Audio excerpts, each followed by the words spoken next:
Tunaendelea kumshukuru Mungu baada ya kuwa na safari ndefu ambayo tumekuwa nayo toka usiku ya kutokea kule katika jiji la Arusha, baada ya mikutano ya geni, tukiwa katika safari kuelekea Betheli katika jimbo la Nyanza Godbert Field.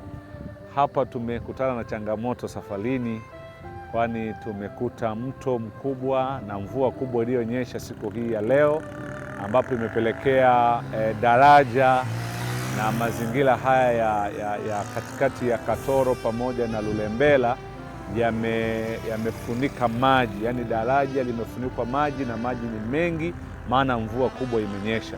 Tunamshukuru Mungu kwa sababu safari inaendelea vizuri. Kwa neema ya Bwana tutafika salama. Bwana akubariki sana. Tunamshukuru Mungu kwa sababu haya pia ni matendo ya kumshukuru Mungu, maana katika kila nyakati anatupatia tuweze kujifunza na kutafakari wema na ukuu wake. Bwana akubariki sana.